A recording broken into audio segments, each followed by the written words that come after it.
नमस्कार दोस्तों, सर जी क्लासेस में आपका स्वागत है। तो इस वीडियो में हम लोग कस्टमर रिलेशनशिप और मैनेजमेंट का जो टॉपिक्स है आपका वो हम लोग कवर करेंगे। और देखिए, इसके पहले जो है हमने आपका history of Indian railway, general science और जो आपका इकोनॉमिक्स और मार्केटिंग है, तो इन सभी का हमने पूरा कंप्लीट आपका करा दिया है। तो आप लोग जो है इन सभी टॉपिक्स को देख सकते हो, लिंक डिस्क्रिप्शन बॉक्स में इसका दिया हुआ है। और इन सभी का आपको पीडीएफ भी मिल जाएगा, तो उसका भी लिंक डिस्क्रिप्शन बॉक्स में दिया हुआ है। और आप लोग अपने तरीके से तैयारी करते रहो। हम जो है कस्टमर रिलेशनशिप का जितने भी इंपॉर्टेंट टॉपिक्स है ये भी आपका हम करा देंगे। और देखिए, इसके साथ जो है हमने एक कोर्स भी लॉन्च किया हुआ है। अगर आप लोग डीएफसी सेल ऑपरेशन और पीडी एग्जामिनेशन का, जो कि ये एग्जीक्यूटिव जूनियर एग्जीक्यूटिव दोनों वालों के लिए है, तो इसके लिए हमने एक कोर्स लॉन्च किया हुआ है जिसमें कि आपका ये सारे टॉपिक जो पूछे जाएंगे, जनरल नॉलेज का, जनरल साइंस का, history of railway, DFC cell का, इकोनॉमिक्स और मार्केटिंग का, और कस्टमर रिलेशनशिप मैनेजमेंट का, तो इनका जो है हमने यहाँ पे कॉम्प्रिहेंसिव वे में पूरा पैकेज हमने बनाया हुआ है। तो इसमें देखिए, आपको टॉपिक वाइज लेक्चर्स तो मिलेगा ही, और इसके साथ में पीडीएफ भी आपको यहीं पे मिल जाएगा। तो आप लोग जो है इसे ज्वाइन करके स्टडी कर सकते हो अपना, और डेडिकेटेड वे में केवल ओनली 199 रुपीज़ में केवल अवेलेबल है। तो इसके लिए आप लोग हमारा ऐप डाउनलोड कर लेना। ऐप का लिंक भी आपको डिस्क्रिप्शन बॉक्स में आपको मिल जाएगा। और देखिए, जैसे ही आप लोग इस ऐप को डाउनलोड करोगे, तो आप लोगों को जो है यहाँ पे रजिस्ट्रेशन करने के बाद स्टोर सेक्शन में जाना है। और आपको फिर स्टोर सेक्शन में जाने के बाद यहाँ पे आपको लिंक दिख जाएगा, मतलब जो ये हमने बनाया हुआ है कोर्स। और जब आप लोग बाई कर लोगे, तो फिर इसके बाद आपको कंटेंट में जाना है। यहाँ पे आप लोग देख सकते हो फोल्डर, जो डिफरेंट जो सब्जेक्ट्स हैं आपके, और वो जो भी इसके अंदर में पीडीएफ फाइल्स है, तो सभी का आपको जो है यहाँ पे मिल जाएगा। तो जो लोग भी कॉम्प्रिहेंसिव में तैयारी करना चाहते हैं, तो आप लोग जो है इस कोर्स को ज्वाइन कर सकते हो। लिंक इसका डिस्क्रिप्शन बॉक्स में दिया हुआ है ऐप का। तो आज का जो पोर्शन है, इसमें हम लोग मार्केटिंग ऑटोमेशन के बारे में हम लोग कवर करेंगे। तो देखिए, जो मार्केटिंग ऑटोमेशन है, तो इसका मतलब होता है यहाँ पे कि जैसे कि जो कंप्यूटराइज जो टेक्नोलॉजीज है, तो उसका एप्लीकेशन करना। अब जैसे मार्केटिंग की जाती है ना, कोई भी कंपनी या फिर कोई फर्म्स है, तो वो अपना जब भी मार्केटिंग करेगा, तो उसको सपोर्ट करने के लिए जो है अपने पास देखिए डेटा मेंटेन करना रहता है। तो उसके लिए जो है उसके पास कुछ एप्लीकेशंस होने चाहिए जो कि पूरी तरीके से कंप्यूटराइज्ड होते हैं। तो जो भी चीज़ जो मैनेज किया जाता है कंप्यूटराइज तरीके से, ताकि वो उनको बेनिफिट मिले, सपोर्ट मिले उनको मार्केटिंग में, और साथ में जो मार्केटर्स होते हैं उन सभी को यहाँ पे मिलता है अपना मैनेजमेंट करने के लिए। और इसमें जो वर्क रिलेटेड जितने भी ऑब्जेक्टिव्स रहते हैं इनसे रिलेटेड, तो वो सारा जो यहाँ पे एप्लीकेशन जो करते हैं कंप्यूटर का यूज़ करके, तो वही सारा चीज़ जो आपका आता है मार्केटिंग ऑटोमेशन के अंदर में। तो इसमें देखिए, आपका हार्डवेयर और सॉफ्टवेयर दोनों की ज़रूरत पड़ता है इसके लिए। तो यहाँ पे हार्डवेयर और सॉफ्टवेयर जो रहते हैं, तो वो की इसके एलिमेंट्स होते हैं आपके, जैसे मार्केटिंग ऑटोमेशन की हम यहाँ पे बात कर रहे हैं। तो इसमें अगर हम हार्डवेयर की बात कर लेते हैं, तो देखिए, कोई भी आपका जैसे सिस्टम रहता है, तो आप जानते हैं कि उसके उसमें जो हार्डवेयर आपका रहता है, जैसे कि आपका और डेस्कटॉप कंप्यूटर आपका हो गया, इसके अलावा लैपटॉप हो गए, और इसके अलावा और भी बहुत सारे हैंड हेल्ड डिवाइस आपके रहते हैं, जैसे आपका टैबलेट हो गया, और इसके बाद आपका जैसे स्मार्टफोन्स हो गए। तो इन सभी का जो है एप्लीकेशंस किए जाते हैं मार्केटिंग एप्लीकेशंस के लिए। अब इसके साथ साथ में कुछ सॉफ्टवेयर की भी रिक्वायरमेंट होती है। तो देखिए, जो सॉफ्टवेयर जो रहते हैं, तो यहाँ पे आपका वो दोनों तरीके हो सकते हैं। एक आपका जैसे पॉइंट सॉल्यूशंस के भी आपके हो सकते हैं, जो कि ये डिजाइन किया जाता है आपके एक सिंगल एरिया में कहीं पे वहाँ पे वर्क करने के लिए, असिस्ट करने के लिए डिजाइन किया जाता है। और इसके साथ साथ में दूसरा आपका रहता है इंटीग्रेटेड सॉल्यूशन, जिसमें कि बहुत सारे फैसिलिटी रहते हैं आपके एक ही में। तो इसमें मेनली जो मार्केटिंग ऑटोमेशन है, तो सिंपल आपको यहाँ पे ये समझना है कि इसमें जो है कंप्यूटराइज सिस्टम का कंप्यूटराइज जो टेक्नोलॉजी है, वो उसके एप्लीकेशंस करते हैं यहाँ पे, ताकि वो जो है अपना मार्केटिंग कर सके, कोई भी फॉर्म से, या फिर जो उसमें जो भी उनको करना रहता है, इससे रिलेटेड जो फंक्शंस या वर्क रहते हैं, तो वो अपना अचीव कर सके। अब देखिए, जो मार्केटिंग ऑटोमेशन है, यहाँ पे जो कंप्यूटराइज टेक्नोलॉजी का जो एप्लीकेशन का जो यूज़ किया है यहाँ पे इन्होंने, तो इसका क्या इनको बेनिफिट मिलेगा। तो इससे क्या होगा कि जो एफिशिएंसी है मार्केटिंग का, तो वो तो इन्हांसमेंट उनकी होगी ही होगी। इसके साथ साथ में जो मार्केटिंग का जो प्रोडक्टिविटी है, तो वो भी इसमें ज़्यादा होगा। क्योंकि यहाँ पे जो क्या है, उन्होंने जो है मार्केटिंग को ऑटोमेट कर दिया, यानी कि वो जो है कंप्यूटराइज टेक्नोलॉजी का यूज़ किया हुआ है। तो इस तरीके से जाहिर सी बात है कि मार्केटिंग में भी, प्रोडक्टिविटी में भी उनमें इजाफा आएगा, और इसके साथ में एफिशिएंसी भी इंक्रीमेंट होगी। तो ये तो आपका हो गया मार्केटिंग ऑटोमेशन। वहीं पे आपका देखिए दूसरा आपका यहाँ पर है, दैट इज सर्विस ऑटोमेशन का है। तो सर्विस ऑटोमेशन के अंदर में यहाँ पे भी देखिए क्या होगा कि जो कंप्यूटराइज टेक्नोलॉजी है, तो इसका भी हम लोग एप्लीकेशन करेंगे।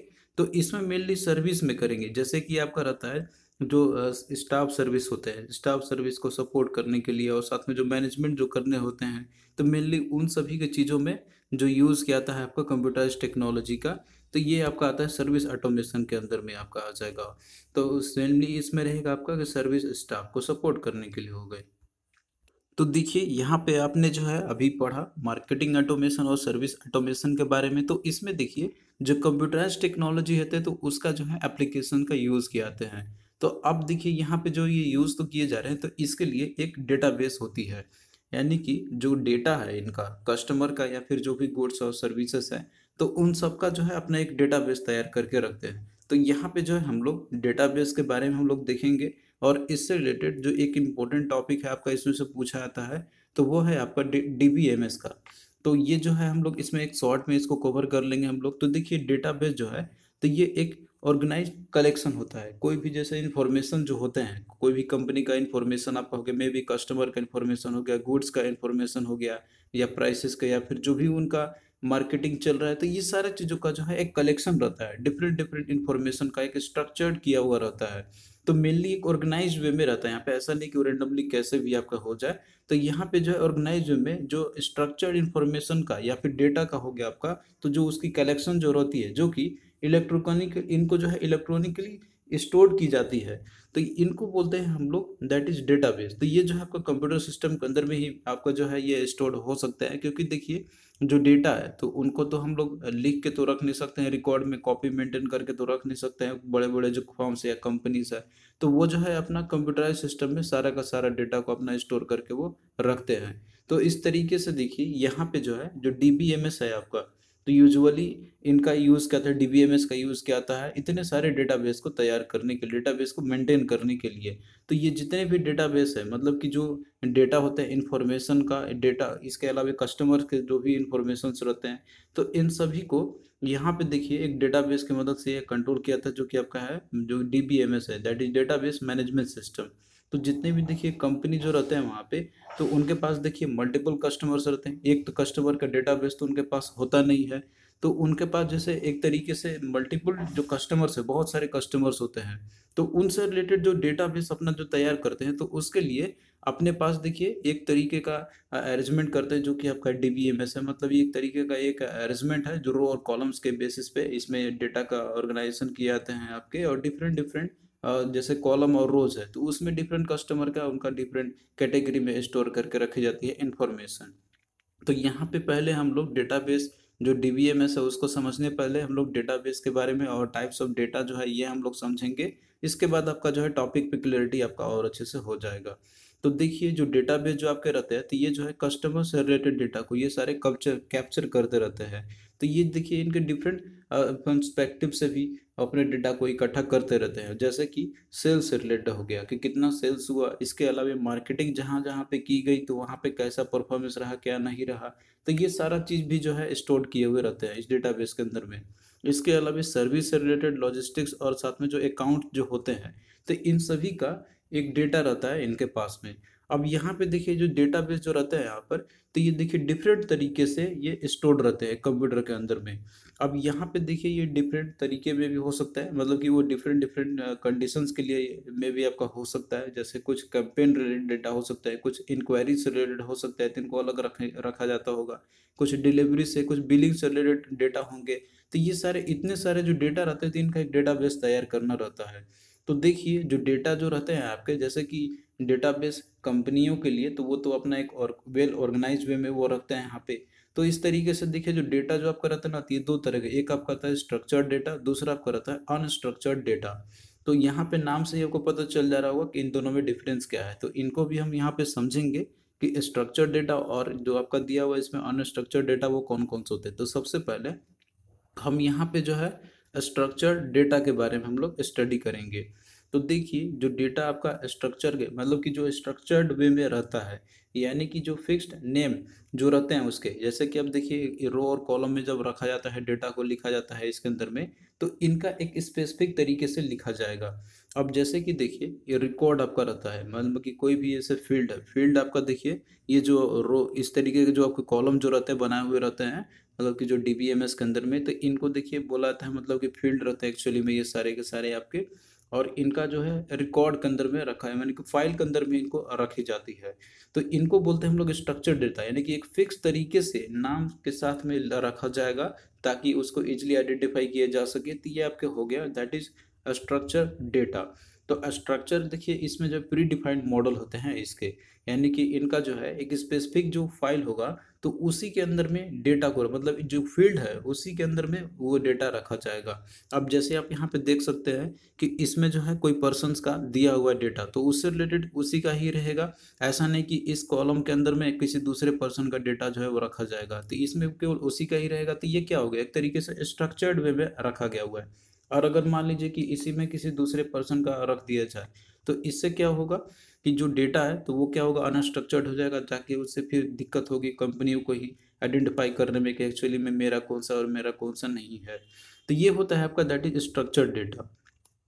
अब देखिए जो स्ट्रक्चर्ड डेटा आपके जो रहते हैं, जो कस्टमर से रिलेटेड डेटा जो रहते हैं, तो इनको देखिए डिफरेंट टाइप्स ऑफ डेटाबेस में स्टोर की जाती है। तो इसमें आपका पहला यहाँ पर है दैट इज हायरार्चिकल डेटा आपका हो गया, स्ट्रक्चर्ड टाइप ऑफ डेटा। दूसरा आपका है नेटवर्क डेटाबेस और तीसरा आपका रिलेशनल डेटाबेस है। तो जो देखिए हायरार्चिकल जो डेटाबेस है आपका, तो ये एक मॉडल होता है एक्चुअली में आपका, मतलब कि इसमें जो डेटा मॉडल जो आपके रहते हैं ना, तो ये जो है ऑर्गेनाइज कहते हैं एक ट्री लाइक स्ट्रक्चर के अंदर में रहते हैं।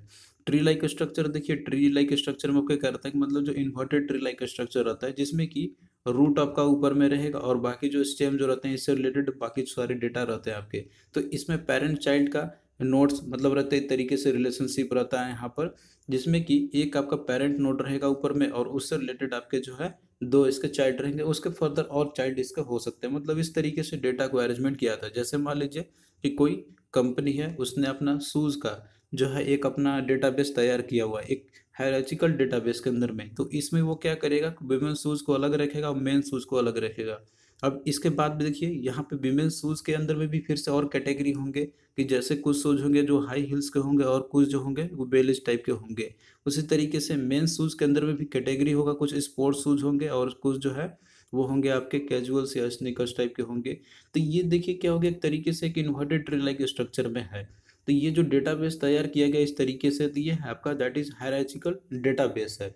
तो इसमें आपको बस यही याद रखना है, जो ट्री लाइक स्ट्रक्चर जो रहता है जिसमें कि आपका पेरेंट चाइल्ड स्ट्रक्चर जो रहती है, जिसमें कि एक पेरेंट नोड रहेगा। अब उसके बहुत सारे चाइल्ड उसके हो सकते हैं जो कि एक नोड से कनेक्टेड रहते हैं एक लिंक के थ्रू। अब यहाँ पे देखिए जो हायरार्चिकल डेटाबेस जो है आपका, तो ये सबसे ओल्डेस्ट फॉर्म है डेटा का या तो ऑर्गेनाइज करने का। लेकिन ये जो है बहुत सारे जो सीआरएम एप्लीकेशन जो आजकल किए जाते हैं तो उसको जो है ये सूटेबल नहीं होते हैं, तो इनका उतना ज़्यादा यूज़ नहीं किया था। अब ये ओल्डेस्ट फॉर्म ये हो चुका है डेटा को स्टोर करने का। तो दूसरा आपका टाइप है दैट इज़ नेटवर्क डेटाबेस है। तो देखिए जो नेटवर्क डेटाबेस मैनेजमेंट सिस्टम जो है आपका, जिसे नेटवर्क डीबीएमएस भी बोला जाता है, तो ये जो है आपका बेस्ड रहता है नेटवर्क डेटा मॉडल के ऊपर में, जिसमें कि जितने भी रिकॉर्ड जो रहते हैं तो उनको जो है मल्टीपल प्राइमरी रिकॉर्ड्स के अंदर में रिलेट करके उनको रखी जाती है। और मल्टीपल सेकेंडरी रिकॉर्ड्स भी रहते हैं उनके साथ में, आपस में कनेक्टेड रहते हैं। एक नेटवर्क आपका रहता है ना कि एक दूसरे से वो लिंक्ड रहते हैं, यहाँ पर कनेक्टेड रहते हैं, तो वही आपका है नेटवर्क डेटाबेस का। और वहीं पे देखिए जो थर्ड आपका टाइप का है तो वो है आपका दैट इज रिलेशनल डेटाबेस। तो देखिए जो रिलेशनल डेटाबेस है तो ये सबसे आपका मोस्ट इंपॉर्टेंट है। इनसे जो है आपका क्वेश्चन आता है, मतलब कि जो आपका रिलेशनल, इसका फुल फॉर्म भी आपसे पूछ लेता है RDBMS का। तो इसका देखिए आर का जो है तीसरे मतलब होता है रिलेशनल।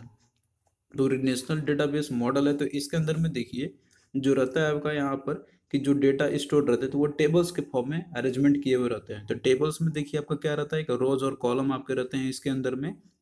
तो इनको जो है हम लोग बोलते हैं कि रिलेशनल डेटाबेस, यानी कि इनका जो रिलेशन रहता है तो हम लोग और कोई जो स्टोर जो डेटा जो रहते हैं डेटा सेट जो रहते हैं तो उनसे रिलेट करके कुछ डेटा को निकाला जा सकता है। तो इसलिए इसको बोलते हैं, बोला जाता है रिलेशनल डेटाबेस। तो रिलेशनल डेटाबेस जो डेटा स्टोर रहता है ना इसके अंदर में, इसमें देखिए 2 डायमेंशनल आपका टेबल रहते हैं इसके अंदर में, जिसमें कि आपका रोज और कॉलम रहते हैं। जैसे आपका स्प्रेडशीट जो सॉफ्टवेयर आपका रहता है तो उसी तरीके से इसमें भी डेटा स्टोर रहते हैं। तो देखिए जो रिलेशनल डेटाबेस जो मॉडल है आपका, तो इसके अंदर में जो रहता है आपका डेटा जो स्टोर्ड आपके रहते हैं, तो इसमें देखिए एक आपका जैसे कॉलम आपका रहता है, आप कॉलम देख सकते हैं कि ये आपका रहता है, और एक आपका जैसे कि इसके अंदर में आपका रो हो गया। तो इसमें देखिए जो रो आपका रहता है, जैसे आप यहाँ पे देख रहे हैं ये सारे रोज है, तो इनको देखिए बोला जाता है टपल्स बोलते हैं हम लोग रोज को। और जो कॉलम जो रहता है आपका, जैसे इस तरीके से एक कॉलम दूसरा कॉलम आपका हो गया, तो इनको जो है एट्रीब्यूट्स भी बोला जाता है। और ये जो आपको दिख रहा है ये आपका टेबल फॉर्मेट में है, तो जिसमें के अंदर में आपका रो और कॉलम रहते हैं। तो रो को टपल बोलते हैं और कॉलम को एट्रीब्यूट बोला जाता है। तो ये आपका एक रिलेशनल डेटा मॉडल है। तो ये आप लोग याद रखना, ये आपसे पूछा जा सकता है एग्जामिनेशन में। तो इसमें ये क्वेश्चन रहता है आपका, जैसे कि इसमें देखिए जो आपका कॉलम है, तो इसके अंदर में जैसे मान लीजिए स्टूडेंट का एक डेटाबेस है, तो उनका रोल नंबर है एक कॉलम के अंदर में, तो इसमें जो है सारे का रोल नंबर ही रहेगा। और दूसरे कॉलम में नेम है तो सभी का नेम रहेगा। तीसरे कॉलम में यहाँ पे जैसे फ़ोन नंबर दिया हुआ है तो इसमें फ़ोन नंबर ही सबका रहेगा। तो आप यहाँ पे देख सकते हो कि रोल नंबर 1 से रिलेटेड जो भी स्टूडेंट का नाम है इसमें इसका डेटा रहेगा, इसका फ़ोन नंबर कितना है। तो इस तरीके से और भी सेवरल कॉलम्स आपके हो सकते हैं जिसमें कि डेटा रहता है किसी पर्सन्स का।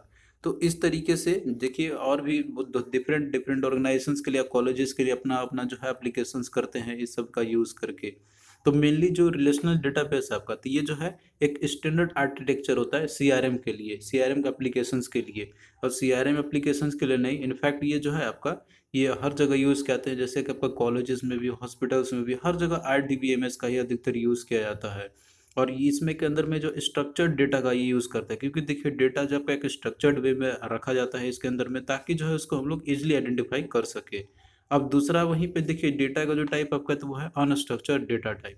तो देखिए जो अनस्ट्रक्चर्ड डेटा है, तो नाम से ही इसमें आपको मिल रहा है यहाँ पे कि जैसे डेटा जो रहेंगे आपके, तो वो जो है एक प्री डिफाइंड मॉडल के अंदर में वो नहीं रहेंगे, उनको बस जैसे तैसे रख दिया गया हो। जैसे कि आपका कॉलम 1 है, इसमें जैसे पर्सन्स का ही नाम है, लेकिन एक कॉलम जैसे आप देख रहे हैं कि यहाँ पे पर्सन्स का नाम है, फिर उसके बाद नीचे आप आते हैं तो यहाँ पे देखते हैं कि उसका रोल नंबर दिया हुआ है इस तरीके से। तो ये क्या है कि एक प्रॉपर तरीके से स्ट्रक्चर्ड वे में नहीं रखा गया हुआ है। तो एक प्री डिफाइंड मॉडल में जब डेटा आपका नहीं रहेगा, फिट नहीं रहेगा, तो इसी को हम लोग बोलते हैं अनस्ट्रक्चर्ड डेटा टाइप। तो अनस्ट्रक्चर्ड जो डेटा है आपका, तो ये जो है आपका देखिए क्या क्या हो सकता है, जैसे कि आपको कुछ टेक्सचुअल डेटा पे हो, जो कोई भी चीज़ देखिए लिखा जाता है हाथ से कलम से, जो लिख लेते हैं हम लोग कहीं भी कॉपी में नोट कर लेते हैं, तो वो आपका क्या है एक स्ट्रक्चर्ड तरीके से तो है नहीं। और इसके साथ में कुछ नॉन टेक्सचुअल जो फाइल्स आपके हो सकते हैं, ये भी सारे होते हैं। तो टेक्सचुअल में अगर हम बात करते हैं, जैसे कि आपका जो कुछ टेक्सचुअल जो कॉर्पोरेट में रहते हैं, जो अनस्ट्रक्चर्ड डेटा आपके रहते हैं, तो इसमें आपका जैसे ईमेल्स हो सकता है, या फिर जो पावर पॉइंट प्रेजेंटेशन हो सकते हैं, और इसके साथ में जो फैक्सेस जो रहते हैं, और इसके साथ में एजेंट जो नोट करके रखते हैं कस्टमर सर्विस के हिस्ट्री से रिलेटेड। तो ये सारे क्या आपके अनस्ट्रक्चर्ड डेटा है, इनको जो है प्रॉपर तरीके से अरेंजमेंट करके नहीं रखा जाता है प्री डिफाइंड मॉडल में। तो ये आपका जो है आ जाएगा अनस्ट्रक्चर्ड डेटा टाइप के अंदर में। और इसमें देखिए जैसे हमने टेक्सचुअल डेटा के बारे में बात किया था, और कुछ नॉन टेक्सचुअल जो डेटा आपके जो रहते हैं, तो इसके अंदर में आपका जैसे कि रिकॉर्डेड टेलीफोन्स कॉल्स हो सकते हैं। इसके अलावा और भी कुछ जैसे MP3 फाइल्स आपके हो गए, इमेजेस हो गए जो JPEG फॉर्मेट में आपके रहते हैं, और इसके अलावा और जो फॉर्मेट आपके रहते हैं, और इसके साथ में वीडियो जो आपके रहता है फ्लैश फाइल में। तो ये सारे जो है आपके अनस्ट्रक्चर्ड डेटा टाइप्स के अंदर में आपके आते हैं। अब आइए इसी से रिलेटेड कुछ और इम्पोर्टेंट टर्म्स सब लोग देख लेते हैं। तो यहाँ पे देखिए आपका पहला है डेटा वेयर हाउसिंग है। तो डेटा वेयर हाउसिंग देखिए ये जो है, जैसे डेटा जो रहते हैं ना, तो उन सब का लार्ज अमाउंट ऑफ डेटा जो रहते हैं, तो उन सबको जो स्टोर किए जाते हैं एक जगह पे, तो वो आपका होता है डेटा वेयर हाउस। जैसे गोडाउन बोला जाता है ना वेयर हाउस को, तो उसी तरीके से ये भी क्या हो गया, डेटा का एक तरीके से एक गोडाउन हो गया, जहाँ पे बहुत सारे ह्यूज अमाउंट ऑफ डेटा को जो है स्टोर करके रखा जाता है। जैसे कि आपका ऑपरेशनल या हिस्टोरिकल या फिर जो अदर जो कस्टमर रिलेटेड डेटा जो रहता है, तो इन सबको जो स्टोर करके रखा जाता है आपका, तो वही सारे आपके हो गए। तो बेसिकली देखिए यहाँ पे जो डेटा जो वेयर हाउसिंग रहता है, तो इसमें जो है जो सिक्योर इलेक्ट्रॉनिक जो स्टोरेज रहते हैं इन्फॉर्मेशन का, कोई भी बिजनेस का या फिर ऑर्गेनाइजेशन का जो वो रखते हैं, तो वही आपका आता है इसके अंदर में। मतलब इसमें इलेक्ट्रॉनिक डेटा रहेंगे आपके, वो नहीं कि कोई रिकॉर्ड करके हम जैसे कोई फाइल के अंदर में रखा हुआ है कोई, वो चीज़ नहीं यहाँ पे बात करी जा रही है। यहाँ पर है आपका कि जो इलेक्ट्रॉनिक फॉर्मेट में आपके इन्फॉर्मेशन जो स्टोर्ड रहते हैं किसी भी बिजनेस या अदर ऑर्गेनाइजेशंस के। फिर अगला देखिए जो टर्म आपका यहाँ पर है दैट इज डेटा मार्ट्स का है। तो देखिए जो डेटा मार्ट्स आपका है, तो ये जो आपने यहाँ पे देखा अभी डेटा वेयर हाउसिंग का, तो उसी का जो है आपका ये स्केल डाउन वर्जन है एक्चुअली में। यानी कि ये जो है आपका ये सबसेट होता है डेटा का ही, या फिर डेटा वेयर हाउस का, जो कि ये कस्टमाइज फॉर्मेट आपका रहता है। तो इसका देखिए पर्टिकुलरली कोई बिजनेस फंक्शन या डिपार्टमेंट के लिए पर्टिकुलरली इसका यूज़ किए जाते हैं। तो मार्केटिंग और सेल्स जो रहते हैं यहाँ पर आपके, तो उनका देखिए अलग CRM रहता है, और उनसे रिलेटेड जो डेटा मेट जो रहते हैं, तो वो सारे रहते हैं ताकि वो जो है अपना सेपरेट एनालिसिस कर सके। अब भाई यहाँ पे एक और हम लोग इम्पोर्टेंट टर्म देखते हैं, दैट इज आपका है डेंड्रोग्राम के बारे में। तो देखिए जो डेंड्रोग्राम आपका है, तो ये जो है एक हायरार्चिकल रिलेशनशिप दिखाता है आपका ऑब्जेक्ट के बीच में। तो ये एक डायग्राम रहता है जिसके थ्रू हम लोग रिलेशनशिप देखते हैं यहाँ पर ऑब्जेक्ट्स के बीच में। इसका देखिए कॉमनली जो यूज़ क्या आता है आपका, मतलब कि जैसे जो आपका हायरार्चिकल जो क्लस्टरिंग जो रहता है, तो उसको अगर आउटपुट के रूप में अगर दिखाना जो रहता है आपका, तो ये उसके लिए यूज़ किया जाता है डेंड्रोग्राम का। तो इसका देखिए जो मेन यूज रहता है डेंड्रोग्राम का, तो इसका मेनली ये रहता है कि जैसे हम जो है ऑब्जेक्ट को क्लस्टर्स में एलोकेट कर सकते हैं बेस्ट तरीके से। यहाँ पे जैसे आप देख रहे हैं कि फिगर में आपको ऑब्जेक्ट्स दिया हुआ है ए बी सी डी और ई एफ करके आपका दिया हुआ है। तो इसको देखिए डेंडोग्राम में हम मतलब इसको जो है क्लस्टरिंग की जाती है। तो यहाँ पे एक एग्जांपल आपका दिया हुआ है, जैसे हायरार्चिकल दिया हुआ है क्लस्टरिंग 6 ऑब्जर्वेशन का, 6 ऑब्जर्वेशन आपका A B C D E F आपका दिया हुआ है। तो इसको जो हम यहाँ पे क्लस्टरिंग कर रहे हैं। तो क्लस्टरिंग जब करते हैं इसको हम लोग तो एक स्कैटर फ्लो हम लोग करते हैं, इसको प्लॉट करते हैं हम लोग। जैसे कि आप यहाँ पे देख सकते हो कि इसमें जो क्लस्टर है आपका, एक क्लस्टर जो आपका कंबाइन किया गया है यहाँ पर ए और बी को, एक क्लस्टर आपका देखिए यहाँ से और दूसरा क्लस्टर आपका इधर है। तो एक क्लस्टर में ए और बी को कंबाइन किया गया, और जो सेकंड क्लस्टर है आपका, तो इसमें जो है सी डी और साथ में ई और एफ, तो इनको यहाँ पे जो है कंबाइन किया गया हुआ है। तो बेसिकली इसमें जो हायरार्चिकल जो क्लस्टरिंग की जाती है आपके ऑब्जर्वेशंस का, ऑब्जर्वेशन आपका ये में भी इस तरीके से हो सकता है, और डेंडोग्राम यही है कि इसका क्लस्टरिंग किया जाएगा आपका रिलेटेड उससे जो भी रहेंगे। तो भाई यहाँ पे हम लोग कुछ क्वेश्चंस करते हैं जो कि आपके प्रीवियस ईयर में पूछे गए हुए थे। तो क्वेश्चन देखिए है कि the dendrogram tool is a tool is used in the CRM in conjunction to which of this methodologies.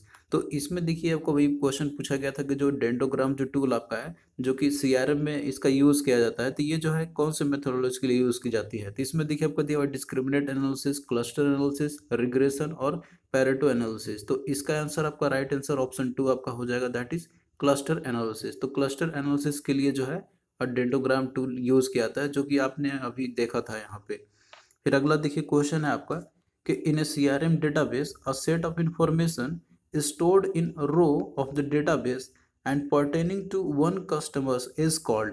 तो यहाँ पे देखिए वही बात कही जा रही है कि जो सीआरएम का एक डेटाबेस है, तो इसमें जो इन्फॉर्मेशन का जो सेट रहता है इसको हम लोग जैसे रो में स्टोर करके रखते हैं हम लोग। तो इससे जो डेटाबेस आपका बन रहा है जिसमें कि पर्टिकुलरली एक कस्टमर का है, तो इसको क्या बोलते हैं हम लोग। तो इसको देखिए इसको बोला जाता है आपका दैट इज रिकॉर्ड। तो ऑप्शन बी आपका इसमें राइट आंसर हो जाएगा। तो डेटाबेस आपका क्या है, तो बेसिकली एक रिकॉर्ड ही रहता है। इसमें कलेक्शन हो सकता है आपके डिफरेंट फील्ड्स के अंदर में, जिसमें कि एक ही पर्सन का उसके जो आइटम्स या जो डेटा जो रहता है तो उसको कलेक्ट किया था एक रो के अंदर में।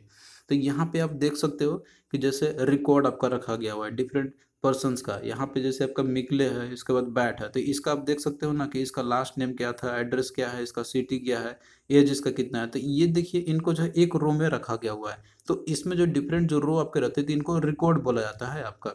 तो पर्टिकुलरली कोई एक कस्टमर का जो डेटा आपका रहता है रो में रखा जाती है, तो उसको बोला जाता है रिकॉर्ड। तो इसको भी आपको याद रखनी है। तो इसी तरीके से जो है हम लोग आगे का भी जो पोर्शन जो रिमेनिंग आपका है तो उसको करते चलेंगे।